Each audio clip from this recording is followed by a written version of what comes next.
The sun poured into our cozy kitchen, reflecting off the well-used countertops and worn-out wooden table. Jake and I sat across from each other, absorbed in our morning routines. I thumbed through a cookbook, trying to find new recipes for the upcoming week, while Jake caught up on the latest news. Newspaper sprawled in front of him. "You remember my work event next weekend?" I began, breaking the comfortable silence. "It's that big fundraiser, the one I've been talking about for weeks." Jake, looking up with a thoughtful expression, responded, "Ah, the annual gala, right? With all your colleagues and their fancy dresses and tuxedos?" I chuckled. "Exactly that one. It's important to me, Jake. It'd mean a lot if you came, and not just for a brief appearance." His eyes twinkled as he teased, "Trying to show off your successful, charming husband, are we?" I playfully swatted his arm. "Oh, hush. You know it's not like that. But yes, it's crucial for networking, and having you by my side would give me a confidence boost." He nodded, taking a bite of his toast. "I promise I'll be there, by your side, throughout. Besides, it gives me a chance to see you dressed up, and I never pass that up." We both laughed at that, knowing full well he loved any excuse to get dressed up himself. Just then, his phone buzzed, diverting his attention. He read a message and sighed audibly. "My car's stuck at the mechanics again. I thought they'd have fixed it by now. This is going to mess up my whole day." Seeing his frustration, I quickly offered, "Why don't you take my car? I don't have any major plans today. Just some cleaning and maybe catching up on a book." He looked up, clearly surprised. "Are you sure, Alex? I don't want to leave you stranded." I pushed my car keys towards him. "I've got 2 legs and a whole neighborhood of friends. If I really need to, I'll find a way. Plus, Mrs. Henderson next door owes me a favor. I helped her with her garden last week, remember?" He smiled, relief evident on his face. "Thanks, love. You always know how to make things work. I promise I'll fill up the tank as a thank you." I grinned. "And maybe grab some of that ice cream I love on your way back?" He winked. "Deal." This simple exchange, a routine part of our daily life, unknowingly sowed the seeds for the tempest that was about to hit our lives. As soon as Jake left with the car, I went on a cleaning spree. The house needed some sprucing up, and there's no time like the present. I cranked up the volume of our old radio, letting the upbeat tunes fill our home. From scrubbing the kitchen counters to vacuuming the living room rug, the hours seemed to melt away. In the midst of my cleaning, I realized I'd missed our little indoor plants that needed watering. While attending to them, I noticed the framed photos on our shelves, documenting our years together. From our first camping trip, where Jake tried to set up a tent and failed hilariously, to our family gatherings where both our families mingled as one. It felt surreal how much we'd built together over the years. As I was lost in memories, I felt a sudden wave of anxiety. Glancing at the wall clock, I noted the time.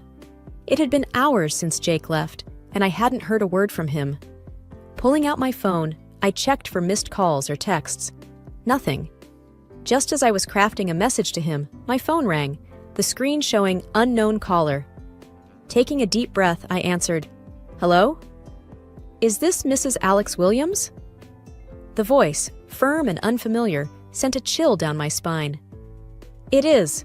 Who am I speaking to?" "This is Officer Mitchell from the city police. I'm sorry to inform you there's been an accident involving a car registered in your name." My heart pounded loudly in my ears. "Jake, is he okay? Please tell me he's okay." "He's injured but conscious. You might want to come down here." I felt my knees weaken. "Where are you located? I'll be there immediately." The officer provided the location, trying to assure me it wasn't the worst-case scenario, but it did little to calm my racing mind. On the verge of tears, I rushed outside, desperately searching for a quick way to get to the crash site. Mrs. Henderson, the elderly lady next door and one of the kindest souls I knew, saw my distress. "Alex? What's wrong, dear?" "Jake. Accident. I need to get there," I blurted, the words coming out all jumbled. Mrs. Henderson didn't miss a beat. "My grandson's car is here. Take it. Go." "I can't thank you enough, Mrs. Henderson," I managed to say as she handed me the keys. "You bring that boy back safe and sound, and let me know if you need anything." I nodded. the weight of the situation hitting me as I headed towards the crash site, hoping and praying that everything would be all right. The accident scene was overwhelming. Traffic was diverted, emergency lights swirled, and curious onlookers whispered amongst themselves, their eyes locked on the site of the crash. As I parked and made my way towards the commotion, I tried to quell the panic that threatened to engulf me. A nearby officer noticed my distress. "Can I help you, ma'am?" "My husband, Jake Williams, he was in the accident," I stammered. He guided me through the crowd to where Jake was. Seeing him with paramedics, a cut on his forehead and an arm in a sling brought both relief and concern. He was okay, but he wasn't unscathed. "Jake!" I rushed to his side. He tried to smile, his face pale. "Hey, Alex, looks worse than it feels." I gently touched his cheek. "What happened?" Before Jake could answer, a man approached, extending his hand. "Hi, I'm Tom. It was my car that collided with yours." Shaking his hand hesitantly, I responded, "Are you okay?" "Just a few scratches, nothing serious. But I'm more concerned about your husband and the lady who was with him," Tom said, his eyes darting towards Jake. I looked at Jake, waiting for an explanation. "Who was she?" Jake sighed. "She's a colleague from work. We had a meeting, and I offered her a ride home since it was on the way." "Why haven't I heard about her before?" My voice betrayed a hint of suspicion. "It was just work. I didn't think to mention it. And with the car situation today, it just happened," Jake replied, trying to calm the brewing storm. Tom added, "She seemed pretty shaken up after the crash. She took off even before the paramedics arrived. Thought it was strange." This revelation added more questions than answers. I frowned. "Why would she run off?" Jake shrugged. "Maybe she panicked. I don't know." We all fell into an uncomfortable silence. The paramedics were preparing to transport Jake to the hospital for a more thorough checkup.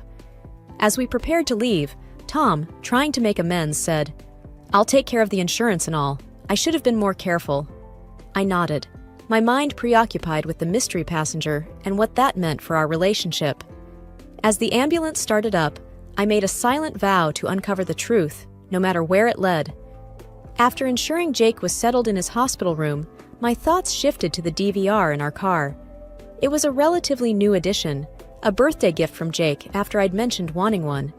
The irony that this device might shed light on Jake's recent actions wasn't lost on me.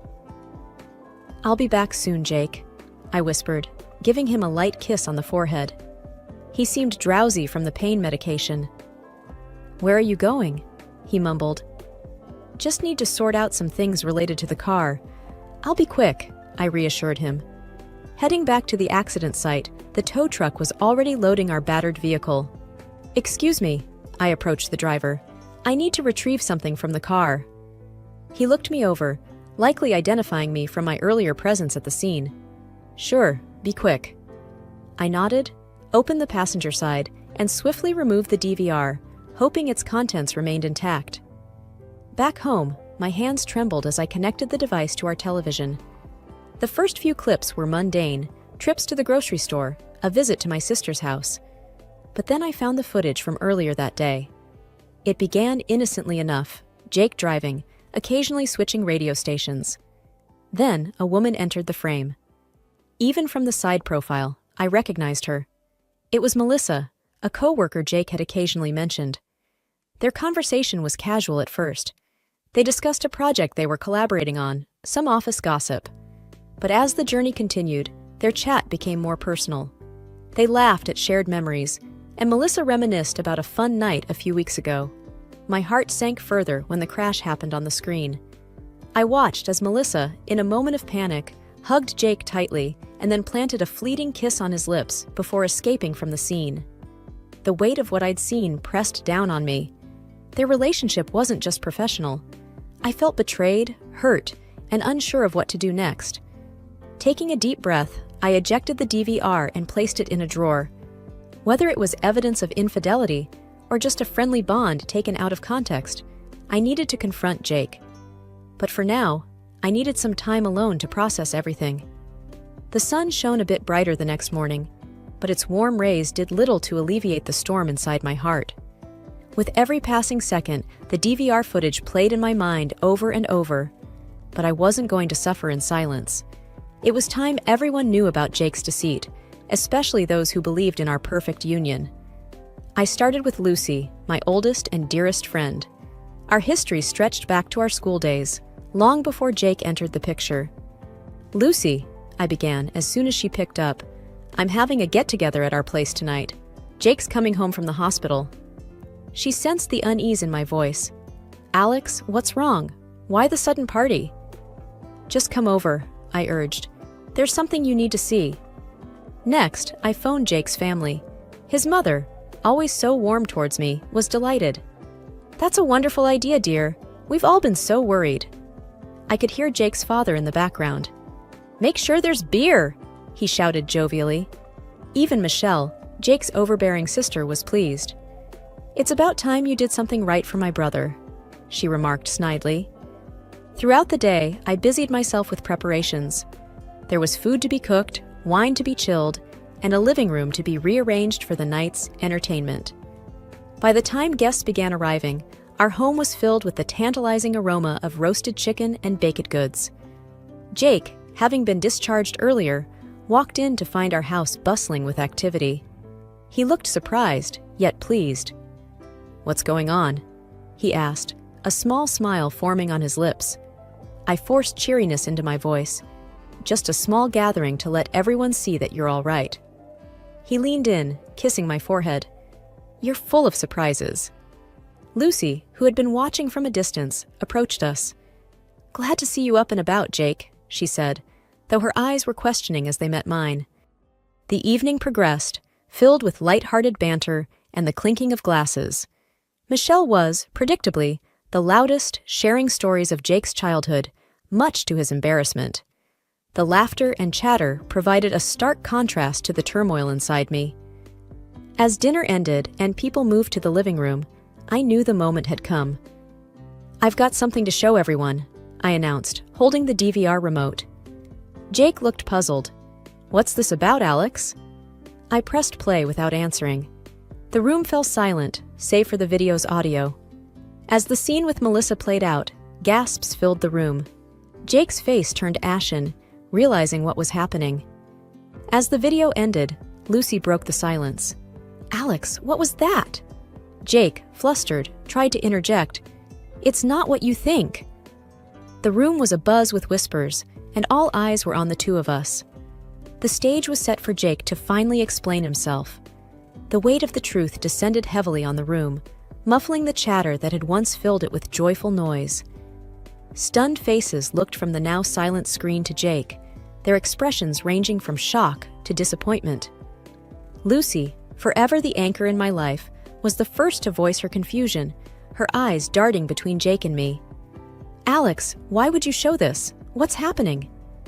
Jake, sensing the rising tide of questions and accusations, tried to take control of the narrative. "Listen, everyone, it's not what it seems. Melissa just needed a ride. The hug, the kiss, it was just in the heat of the moment after the crash." Michelle, eyebrows furrowed and usually so critical of me, looked distraught. "Jake, you're not making sense. First the rumors, and now this? Why would she even be with you in the first place?" He looked down, searching for words. "It was a work thing. We got close. But it wasn't serious. It was just a one-time thing." Jake's mother, Mrs. Anderson, a pillar of grace and kindness, looked shattered. "Oh, Jacob," she murmured, her voice tinged with disbelief. "This isn't like you. You and Alex, you were the ideal couple." His father, Mr. Anderson, a man of few words, had a deep frown etched on his face. "Son, you need to explain everything. This isn't just about you two anymore. It's about the family." Sarah, Jake's younger cousin, who had idolized him, looked close to tears. "Jake, why? Alex has been nothing but kind to all of us." Jake, increasingly desperate, replied, "I made a mistake. I don't know how it spiraled this far." Lucy tightened her grip on my hand. "Alex, I've known you both for years. You two were inseparable, the perfect team. Whatever this is, it needs to be dealt with." I took a deep breath. "I know, Lucy. I thought we were strong, that nothing could break us, but now, I don't know." Amid the murmurs and discussions, Michelle walked over, her demeanor softer. "Alex, I'm so sorry for the way I've treated you, and to think my brother was doing this, I was wrong about you." The room was thick with a mix of empathy, regret, and unanswered questions. It was evident that our relationship had changed in the eyes of everyone, and the path ahead would be an uphill one. After the eventful evening, the house was filled with an uncomfortable silence. Some relatives had decided to leave, wanting to avoid any more drama, while others stayed, trying to offer comfort, or simply too shocked to move. I retreated to our bedroom, wanting some time to myself, but Lucy followed. She sat next to me on the bed, placing an arm around my shoulders. "Alex, are you okay?" I sighed deeply. I thought I was prepared for whatever came next, but seeing everyone's reactions, it just made it all too real. Lucy hesitated, then said, "There's something else you should know." I looked at her, my heart racing. "What?" She took out her phone, opening Melissa's social media profile. There, in her recent uploads, was a picture of a hand with a very familiar watch. Lucy pointed. "I noticed this earlier. It's Jake's watch, right?" Tears welled up in my eyes. "Yes, that's his watch. I gave it to him on our 5th anniversary." Lucy continued. "This photo was taken in your bedroom, Alex. Look at the background. It's your dressing table." I was taken aback. How could he? Bringing her into our home, our sanctuary? It's a violation. There was a soft knock on the door. Michelle peeked in, her face pale. "May I come in?" I nodded, still trying to process everything. Michelle hesitated. "I saw the photo Lucy's talking about. It's unmistakable. I'm so sorry, Alex. I had no idea Jake was capable of this." I replied, "Neither did I." Michelle looked down. "I spoke to him downstairs. He's remorseful, to say the least, but I told him he needs to come clean about everything." Lucy, ever the protective friend, asked, "Do you want to confront him?" I took a deep breath. "Yes, but not now. I need time to think, to process everything." Michelle nodded. "Take all the time you need. Just know that I'm here for you. We all are." The weight of the entire situation hung heavily. My trust was shattered, but the support from those around me, especially from unexpected quarters, provided a small solace. The morning sun filtered through the sheer curtains, casting muted shadows across the ornate living room. Soft melodies from a forgotten radio played in the background, clashing dramatically with the tension that was almost palpable. I stood at the entrance for a moment, gathering my composure. Jake was already there, fidgeting nervously, while Lucy and Michelle whispered in hushed tones at a corner. The chandelier above shone brilliantly, illuminating the room but failing to dispel the gloom. Drawing a deep breath, I broke the silence. "Jake, I've had a restless night, but I need every single detail now." He looked up, his face pale, shadows underlining his guilt-ridden eyes.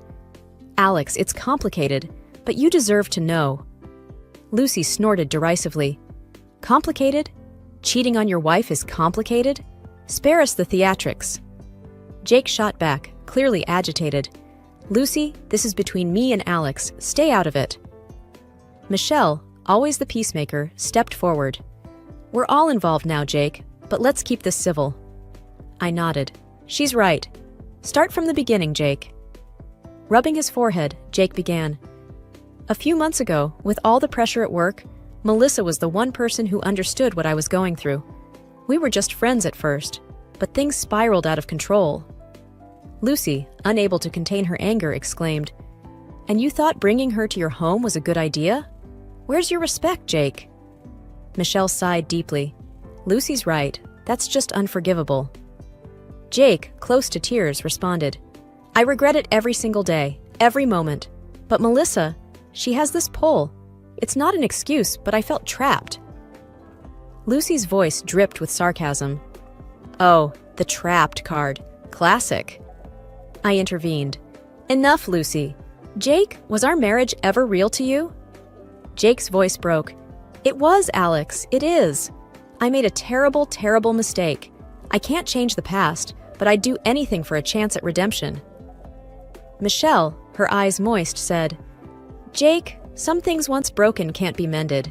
It's a hard truth." Lucy whispered, mostly to herself, "We thought you were different, but you proved us wrong." Facing Jake, I stated with finality, "I need to find happiness again. Away from all this. Away from you. I'm filing for divorce." Jake's plea was almost a whisper. "Alex, if there's even a shred of love left, please reconsider." But my mind was made up. This isn't about love anymore, Jake. It's about self-worth. Lucy and Michelle closed in, their support evident.